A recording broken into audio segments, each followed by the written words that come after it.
questions. We're taking the quest. Join Tarsha on this journey to discover the rest. Go. Hey, family. I wanted to give a disclaimer before this week's episode. There is mention of sexual and domestic abuse. Thank you. Welcome to the Adoption Journey podcast. I am your host, Tarsha Smith, and welcome to another story, another journey, another week. Before we get started, please go tell all your friends to like and subscribe and follow the channel, YouTube, Apple, Spotify, wherever you're listening. Make sure you hit that like button, subscribe, and tell all your friends that you love this podcast. So I'm going to dive in. We have a fellow adoptee with us by the name of Tanisha. Hi, Tanisha. Hello, how are you doing? I'm good. And Tanisha has quite the story. So I feel like I need a seatbelt to buckle up because the first thing that Tanisha told me right out the gate was that she was adopted and it was hell. And I said, oh my God. Oh my God. So let's start there. How old were you when you found out that you were adopted? I was 5 years old. How did you find out? I found out, I remember CPS, DHS removing me and my siblings out of my mom's custody, out of the home with her. And we were being taken, me and my brother, my baby brother, we were taken to my aunt's house. And my other siblings, they were taken to their other family member's house and everything. And I would always hear my aunt talk about adoption. I didn't know what it meant, but that's how I found out that I was adopted. I remember being taken from my mom, and being placed with one of my family members. Do you know why you were taken from the home? Yes, I was taken from the home because I got raped at the age of 5 years old. And so that's what happened. That's what led for us being taken, into my mom, her dealing with mental issues and mental illness. And she wasn't able to take care of us and everything. And there were days that she couldn't feed us and supply for us like she needed to. And so, yes, they had taken us all because she had us at an early age. She had me when she was 16 years old. And so, yes. Okay. And so you get to the aunt's house. Are things better? Oh, my things were only worse. No, nothing was better. Here we go. Tanisha, you were supposed to start off with some sunshine. I wish I could have. Tanisha came in hot. Okay, so we get to the aunt's house. What's going on over there? Oh my gosh. Instantly, one of my male cousins, he's now deceased, he started coming into my room late at night, the room that I had been sleeping in, and started fondling in my panties and everything like that. And he would just continue to do that for nights and nights and nights. He would only come in the room like late at night when everybody was asleep. And I was muted. I was quiet because I said something when I was 5 years old. I'm still 5.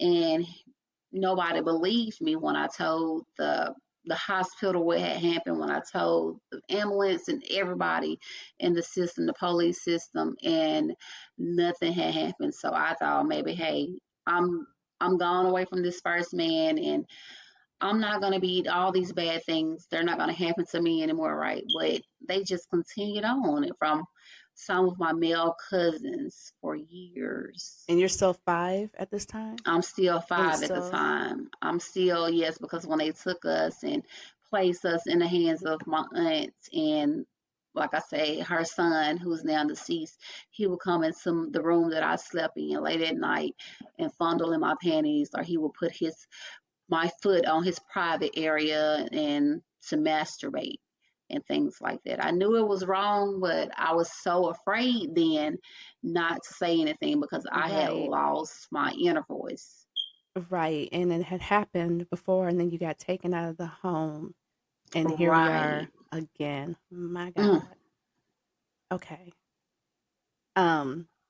When you go to the aunt's house, are you with a sibling or are you by yourself? You said a sibling went with you to this house. My sibling, my baby brother, we went together.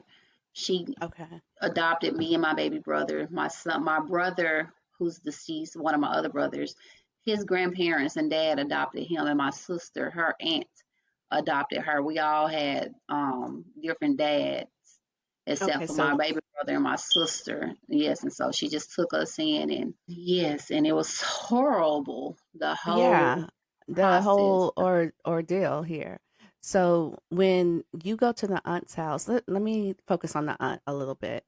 As a parent, how was she? She was like, I just really didn't, I felt like I was, you know how you don't get that love and that attention, Mm, and I just felt like I didn't get any love or attention from anyone there. I just felt like I was just there, taken in, but not shown what love and affection or anything was and everything. So I was you were just there. I was just there. So I this was is a just there. kinship adoption, and you're just in the home. And as you're growing up, let's move through your elementary school years a little bit. How is school? Like, are you thriving anywhere, or is everything just Oh, I failed kindergarten because I missed over 60 days in school. And mm, it was like a shift had happened inside of my brain because I was once, before all this happened, I was playful, I was happy, I was laughing, but I just became quiet, muted, isolated. And so I remember, like I said, I failed kindergarten and having to repeat kindergarten again. And I just, so? Okay, let me understand something too. So, if you were one way before this happened, and then all this happens, and then there's this drastic change, are the educators at school or anybody picking up on something is going on with Tanisha? And especially being that you've been removed from the home and you're still not, is there nobody that's, I guess what I want to say is no one coming to your rescue as a oh child? no, no one came to my rescue or Mm, anything. It was almost like when I went to school, I was quiet. I was this shy, quiet kid, but I was able to still do my schoolwork and everything. okay, It was just like that a part of the trauma had been blocked out. I gotcha. was still able to like function and You're go on with school and okay. everything. So, do you remain in the home with your auntie? Like, did she ultimately raise you, or were you ever able to go back with your mom? No, I remained with my auntie for until I aged out at 18. Okay. And how long did the molestation continue in that home? Oh, from the age of 5 until I got out of her house at Oh my 17 God. or 18. And so it continued on for all So, those years. when you're going through something like this, because you now, I'm fast forwarding now into like high school years and when people begin to date and do all these types of things. So, how is that affecting you in that area of your life? Just being a normal kid and just wanting to have a boyfriend. Did you find yourself being promiscuous because of what was going on in the background or what was happening? No, it affected me bad because older men were calling me their girlfriend, telling me that I was their girlfriend. So boys wanted to talk to me in school, but I was too afraid to talk to anybody because of, like I said, the grown men were still having sex with me. And I was afraid to talk to boys, and I was just shelled in and didn't know how to just open up to anybody. I was just So very where quiet. where are the grown men coming from? How are you getting or how are they gaining access to you? I guess is a better question. They were friends of the family. They were all Mm, friends. It was, I don't know. I don't know if they all plotted this or planned this because everything happened around my neighborhood. And these men, every last one of them were grown men. And one of the men was two of the men were my cousin's baby daddy when I was 9 years old, and my cousin husband got me pregnant at the age of 13 years old. so at 13, do you have the baby or do you have I an had the abortion? baby. What I happens got at 13? Okay. at 13. I ended up going to the doctor. My dad took me to the doctor because I was sleeping a lot. Remind you, I was quiet, shy, muted, didn't know how to talk to people, didn't know how to open up. And so took me to the health department and they confirmed that I was pregnant. The nurse mentioned to me about an abortion. I didn't know what an abortion was. And I asked Mm. her what was it. And she told me that I would be basically killing my baby. And when I got older, there may be a chance that I might not be able to have kids if I wanted to have kids when I got older. And I Mm-hmm. told my dad and my stepmom, I said, I don't want no baby, but I don't want to kill a baby either. And so I had my baby at Okay, 14 years old. let me back up. So when your aunt discovers you're pregnant at 13, what does she have to say? I can't remember what she had to say. I don't remember what she had to say, but I know I stayed there with her Okay. and she helped me raise my baby. Okay, My that's what I aunt want to know. Was and she supportive yes, through she it? was supportive, and my cousin, who's now deceased as well, of the husband who got me pregnant. So my aunt's daughter husband was the one who got me pregnant Oof, and okay. and Wait, say that everything. again. Say that My again. my aunt, the one who adopted me, Okay. her daughter, Okay. her daughter's husband impregnated me at 13. He was like 35 and I was 13 when he got me pregnant. Your aunt's daughter's Daughter, husband husband was sleeping with you was and got you sleeping with me, pregnant. got me pregnant at 13. Okay.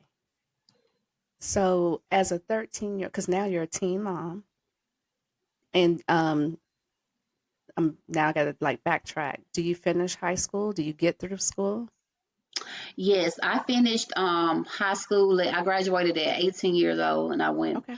straight on to college. I was the first out of my immediate family to Okay. graduate high school and go on to college and everything. Okay. Well, I was the first to And go to college, not graduate high school, but the first to go to college and graduate college. okay, so now not only are you in this home and you're still going through things, now you have a baby in this home and you're Exactly. going through right. So talk to me about that. Does it because you said it went on until you were like 18, so it's still happening even though you're here and now you're a mom with this new little baby and it's still happening? And it's still happening. It's still happening. And um, here I am at 14. So my son dad now I've had my baby and everything at 14. Right. So another neighborhood guy who's now my son's dad, he was 23 when he started having sex with me. And he started telling me I was his girlfriend. And And you're from the age of 14. 14. I'm 14 and he's 23 years old. And he continued to come around my aunt's house and talk to me any kind of way. But he could, when I'm 18, I moved out right down the road from my aunt. And my son dad ended up moving in with me. And so here I am, him having sex with me at 14. He's 23. He started jumping on me. And so I entered a domestic situation all the way up Okay, until hold on. 23 years Time out. old. Okay, time out. Okay. I'm just for the listeners too. I'm just trying to make sure I'm following.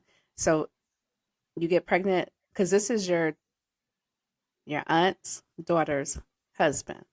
Correct. This is the same Yes. person that we're talking about. So, Right. okay. So he's the father of the baby. And then when you move out at 18, this person moves in with you? The another guy. Another guy. Okay. Another So guy. that guy, okay. So now we're another guy that was 23 when you were 14. And then Right. now, okay. So now he moves in with you. And now not only, well, let me ask you this. Do you have any more babies in between then, or do you just have the one? I had my son when I was 17. I got pregnant at 16 with him, and I had him at 17. Okay, so now you have two babies. You've moved out, and this other man moves in, and now you have a domestic violence situation. Right. Okay, so I'm going to put a pin in that, and I want to go back to your mother. Through any of this, do you have any contact with your mother? It's I'm okay. sorry. No, it's okay. It's okay. It's real life. It's okay. Do you have any contact with your mother when all of this is going on, or are you just totally estranged from her? at this I point? had contact with her because she ended up going to prison like right a few years after, and she got out of prison. And my mom is crazy because, not saying she's crazy, it's crazy because after I had my baby, Mm-hmm. one of the men who started having sex with me when I was 11 years old, he ended up going to my mom's house, and he had sex with me after I had my baby. So of course I was bleeding and everything, and why my body was open. And I was wondering why my mom allowed this man to come over to the house and for him to do these things he did to me. Mm-hmm. So my mom knew about it because this another man, totally, there were six men who raped and molested me. And your mom knew about it. Okay. It I mean, this is like horrible that all of this is happening to you, and it's rape, and it almost sounds like you're being pimped out without you knowing. And because, oh my gosh, so much is happening. The fact that you graduated still is Right. amazing. So, okay. So you move out. Now we enter this domestic violence situation. How long do you stay in that situation? Until I was 23 years old. Okay. And how did you get out of that situation? Because now what I'm envisioning is this young woman, you have two kids, um you've been through a whole lot, you're completely traumatized. I'm going to also say you probably had no therapy. You just out here and trying to figure out how to, how am I going to even survive, live, do all these things. Take me through that time. Oh my, you said, how did I get out Yeah, how do of you getting out? yeah, how'd you get out? I was on Facebook, and this guy ended up inboxing me on Facebook. I was scared to talk to other guys, remember I said, and so Yeah. I did his background, I looked him up, and I had seen that he was a bodyguard and a security guard. And I just asked him, I said, hey, you want to start dating? You want to start talking? And I had told him what was going on. I was like, I'm in this Wait. domestic violence situation. Okay, keep going. Cuz I'm like, wait a minute, And what? yeah, like I knew of him. I didn't know him. Like I knew some of his family members. Yeah. And so he was like, well, yes, we could start talking. And so we started dating, getting to know each other and everything. And I was like, if I don't get out of this, he's going to kill me. And so I Mm, was like, do you want me to tell him about us? And he was like, I don't care. He was like, because I'm not worried about him doing anything to me. And so I ended up telling my abuser that I'm leaving. I said, I'm leaving you. And he snapped. He hit me with a baseball bat. And I knew then I really had to leave because if I didn't leave, he would have killed me. And so that's how I got out, through a guy that I ended up meeting on Facebook. And mhm. by him messaging me, I say it was nothing but God. He was like my guardian angel because the guy So told were me. so were you dating for real, or was this just a front for him to help you get out? I believe it was just the front because that's what the guy said. He was like, Tanisha, you so damaged right now. Like, you need to work on you, Mm, because it's like what I had gone through, this guy was taking me through. I would always lash out on the guy who helped me. sure. I would always Sure. Uh-huh. think that, You're oh, bleeding you're on cheating on me and you're not at the gym. You say you're at the gym, and I'm when you always don't just, heal, you bleed on the next person, and that's yes. what's And happening. Yeah. that's what I did. He was like, Tanisha, you know what? Work on you, and I'm always gonna be here for you, and everything like that. And to this day, I thank him because he was my rescue. He helped me get out of that situation and Okay. everything because I didn't know any other way to leave. Okay. I'm gonna backtrack a little bit, and I just want to ask: do you have any contact with your father? Yes, Okay. So where is he in all of this? he is still around. I always say I feel as though my dad gave up on me when I got pregnant at 13 and not aborted my baby. I don't know if it was because he felt ashamed because he was being in church, the church girl getting pregnant at 13 or whatever. But I never lived with my dad again because I would spend 2 weeks with my dad and 2 weeks Hmm. with my aunt. Of course, I was safer at my dad because I was being showed, the right things of chores and things like that. And so I never stayed with my dad ever again. He would come and see me from time to time at my aunt's house, but I never lived with him ever again Was after he being married? pregnant. Was Yes, he he was married? married. He's still married to my stepmom. So when you were taken from the home, you would do 2 weeks with him, 2 weeks with your auntie. You get pregnant, and then that stops. That stops But you me actually ever had a going better life with your dad. right. That's right. It was broken. I would always say, Dad, I want a relationship with you, and I wanted to be with my dad. I wanted to live with my dad And what did he because say? I was safe there with my dad. Yeah, does your dad not know? Well, I know you weren't out screaming to the world, but is he just totally oblivious to anything that's going on with you? He didn't know. That's what he said. If I would have known those things had been going on, he said they would have been all locked up. He said everybody who had done what they did to me would have been locked up. He even asked me who was the dad of my daughter, and I was Which is your so first scared. baby? My first baby, I was too Okay. afraid. I didn't know. I didn't even know because not only did my daughter dad messing with me, but there were two other grown men messing with me. So I didn't know who the dad was. A DNA test had to be done, and it Mm-hmm. proved that my cousin's husband was my Was. daughter's dad and everything because my daughter started looking like him. And Mm-hmm. so the cousin suggested that a DNA test will be done, and it was, and it proved that he was the dad. And I know you probably don't have the answer to this, but I'm just wondering, as a parent, knowing that you were taken from the home and you expressed that you wanted to live with your dad, I, I think I just wonder why it just never went that way. Like, why you were never able to go and just remain there permanently. Were you still in the same neighborhood when you were with your dad? Because you said a lot of stuff was going on in the neighborhood. No, my dad, he lived like far, well, maybe like 45, 30 minutes away from the area where all of this had been going on. Okay. All right. So dad is in the picture, kind of, but Right. you're still not, you're not with him. Let me ask you about your brother who was in the same home. Was he also going through things? Are you aware? Or would he have a different story? I remember my brother telling me something, and I remember saying something to my aunt, and she told me don't say that and to get out of her face. I never forget we was in a grocery store because it was about her son, and because I wanted to protect my brother because I knew what was Sure. going on with me. I didn't want these things to be happening to my brother, even though And I this was couldn't the protect same myself. son? What did you say?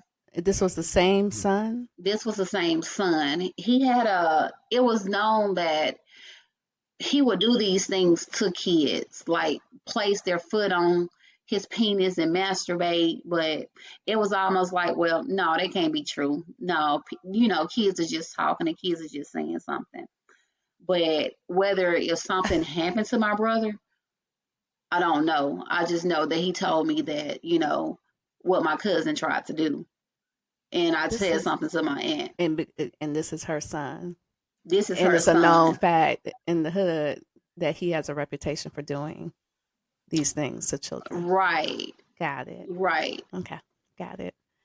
And Um, so I get a lot of backlash when I share my story from most of my family or friends of the sure. family because they all say I'm lying, but I'm not lying. And trauma don't lie. Okay, so I'm gonna uh, go back to where I put a pin. So you've left this situation. You have two kids. You're very young, single mom. What is life like for you? At what point do you know I gotta get help because I'm so broken? It wasn't until I hit my late 20s. I started having flashbacks really bad. I started having nightmares and PTSD. I didn't know what PTSD was. And I Mm-hmm. started having suicidal thoughts. Mm, And I said, well, I don't want to, I don't want to die. I want to stay here for my kids because my kids were sure. really the only thing that gave me hope at that time. And so I reached out to a Facebook group on Facebook. I was dealing with my kids' behavior issues and things like that in school. They started acting out. And so I was telling them a part of my story that I said, I'm starting to have nightmares, flashback, anxiety. I can't be around people. My heart rate is panicking. So I'm a sexual assault and a domestic violence survivor. Do you know any groups that I can contact and share my story? Because right now I'm just having suicidal thoughts. And so I Now, was introduced by this time, has the abuse has stopped, sexual and in a physical? domestic, yes, the Yeah. physical abuse. It So has the stopped. abuse has stopped. Okay. Okay. And so when you Right. reach out to this group, what do they tell you? They told me to contact a group. It's called NASPA. It's a National Association Survivors, a Childhood Sexual Assault Survivors Association group. And I contacted them and I shared part of my story and they introduced me to come on their platform and to share my story. And that's Mm. when my healing and everything started only 3 years ago. Now, do you think had you remained in your mother's home, because I know that you had already been raped, and this is just hypothetical, do you think life would have been the same? If I would have remained in her Remained home, if you had stayed? Yeah. probably so, because I come from a poor background and my family has a Mm. history of their alcoholism and Okay. things like that. So, because I have a cousin who passed away at the age of 15 years old, she went through the same thing I went through, and she passed away from AIDS because the men were doing the same thing to her. So, probably so, it would have still been going on because, like I said, Mm. from a dysfunctional family and poor background. So talk to me about my pain is my power. My pain is my power. My pain is my power because I said one day when I got older, I want to share my story. I want to break silence and I want to turn all my pain into power and purpose. And that's what my book is about, my life story from the start till to up until now and to just, it was almost like journaling. It was Okay. therapeutic for me and everything. Sure. And just to turn that journal into a book, to turn that story, that real life story into a book, and for people to know that these things are not a lifetime thing, a lifetime movie thing. These are real life things. You have Mm. local people, real life people, not actor people acting these things. People actually go through these traumatic childhood traumas and child abuse and domestic violence and dysfunction in the family and everything. And so I just wanted to write my story, write my book to encourage, empower, motivate, and hope to inspire other people, especially women and children. And I And wanted what go ahead. Go ahead. people to, listen to a child, listen to Mm. kids when they come and tell you something is going on, something happened. Believe them. Don't just shun them off and shut them off because, especially when a child go from playful, happy, joyful, and you come back isolated, muted, and quiet. Sure. It's unfortunate that a lot of times the abuser is protected and the child is shunned or silenced or ignored, and all for the sake of embarrassment from family or whomever. If you don't mind, I want to ask you about your known abusers. Did anybody ever go to jail? Did anybody? Oh no, nobody ever went to jail at all. Nobody, nobody. They're still free. Two of them have passed away, but everybody Okay. else is still free. And even my daughter's dad, when a DNA test was done in the courtroom with the judge and the DNA testing people, me as a 15-year-old child, and him as now a 35, 36-year-old grown man, the judge could have said, well, we're going to wait and see what these results come back. So nothing. It's just like I was failed by the system. The system, Sure. the Were school the system. statute of I don't know what state you're in. I don't know the laws. Was statute of limitations, did that statute of limitations play a part in No, it that, didn't or play a part. It didn't play. No, I just feel as though everything was just overlooked. Like that's I wild. was just ignored and just That's almost like I was wild. just another And what nobody. about your cousin? Because I don't know if I want to call her a victim, but I mean, she plays a role in, I mean, not in a role in the rape or anything, but she was married to this man. Did they remain married? They remained married for some years, and she finally left him when she met somebody else. But that too, it was like it was swept under the rug because I read the DNA testing paper, but I didn't understand it, of course. Yeah, And yeah. she read it and said that he's the father of your baby, he's the daddy of your baby, and nothing was And ever she done. still As stayed. she still stayed. It's like these things were just, oh my Did gosh. did anybody ever blame you? Yes, yes. And Talk about still to that. this day, they blame me and say that I was being fast. They said that my aunt has said when I talked to her, she said that she told me to leave those grown men alone. And I said, you told me to leave them alone, but what about them messing with me? That's what she told me that she said like years ago when I broke silence. And I'm like, I didn't ask these men to do the things that they did to me. I wasn't wearing certain kind of clothes because my aunt didn't allow that. I couldn't even wear a weave in my head. Couldn't Mm-hmm. wear makeup or things like that. And so friends of the family would say that they would see me get in the car with my cousin's husband, and these are grown people saying these things. And I'm like, if y'all seen this, me as a kid, why didn't y'all say something, help me? Because I didn't have the courage, I didn't have the strength, the voice to speak out, to say anything. Because when I said it at 5, I was Your muted. whole I life was got, called a liar.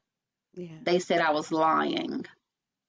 So then you Yeah, just went along with it. Is that what you would do? You would just like I they was would just talk or whatever, and you would just be like, okay, and I guess this is what we're doing. with my family. With my family, I wouldn't even say anything. I would just go like with the men and everything. I didn't want to go, but I did not know how not to go. I didn't know how Mm. not to. So they would see the expression on my face as they were hurting me. And when they forced themselves inside of me, they would always say, I'm not going to hurt you. I'm not going to hurt you. But they were. There were times it felt like splinters were going inside of me, Oh my in goodness. my body. So at this point, um, you're on the. I don't. Do you want to say you're on the other side of it? Are you still?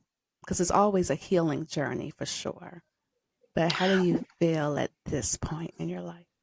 I feel as though that I'm on the other side because yes, God has definitely healed, delivered me, and set me free from the hole that was in my soul. But like you said, Mm. each day there is healing from it because I still deal with some PTSD, nightmares, and flashbacks and everything like that. But I have crossed over on the other side. I am definitely walking in my purpose and my calling and prophetic and being who God has called me to be. And I was once in a dark place and I'm now out of domestic violence. I'm no longer in sexual assault situations, and I'm now helping other people like me who's gone through what I've gone through.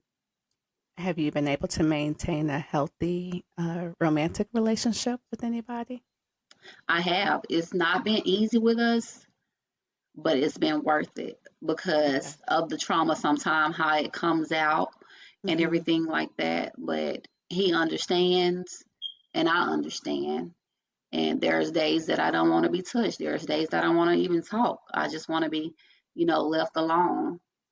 And so, but it's healthy, and Okay. we understand boundaries, and we both been working through things. Okay. And what about therapy?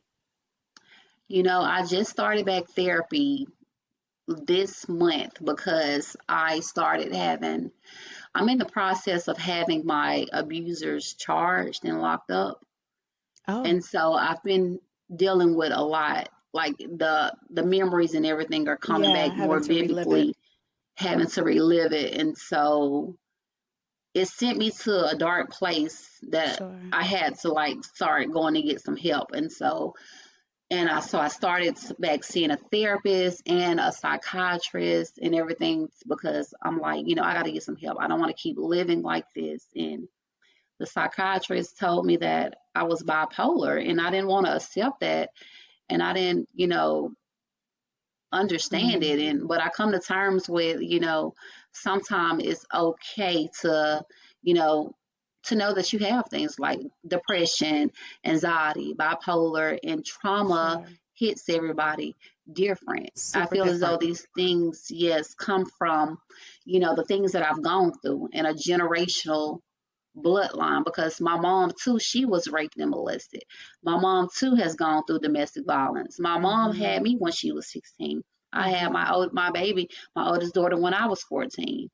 Mm-hmm. So, but I'm breaking the cycle and the curses with my bloodline, my seeds, and I don't want this to Hmm. carry on to my babies. I know I can't change what they've all witnessed and seen, but Yeah. I can be there for them the best that I Sure. can now that I'm older and everything. Absolutely. The fact that you even understand all of that and you're able to call it as it is and then walk through it. And like I said, on your healing journey and walking your purpose and your calling, all of that says a lot. Thank you And I'm glad that you decided to go to therapy because having to relive it, definitely traumatic. very so Um, much. Before I get to my final question, let the family know where they can find your book My book can be found on Amazon and Barnes and Nobles. and say the And name it's of it again. My Pain is My Power. My Pain is My Power by Tanisha Bankston. And I will Yes. put a link in the description. And for my Thank you. final question, absolutely. If you had anything to say to that little girl or teenage girl or whomever that might be going through an abusive situation right now, what would you say to them? That you're not alone. It's not your fault, and that it will never be your fault.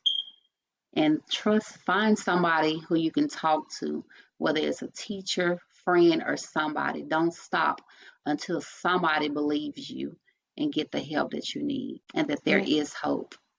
And know that you're loved. absolutely. Yes. Well, I want to thank you so much for coming and sharing your story. I was You're not ready. welcome. I'm never ready. I certainly wasn't ready today. But the Thank you fact for that you're having me speaking on out, here. absolutely. The fact that you're speaking Thank out is powerful and we appreciate you. Hang on you. one Yes, ma'am. second, don't go anywhere. And on that note, bye family. Journey, journey, on, journey, journey, on. You need a pie with the good, good. Oh yeah, well this the one.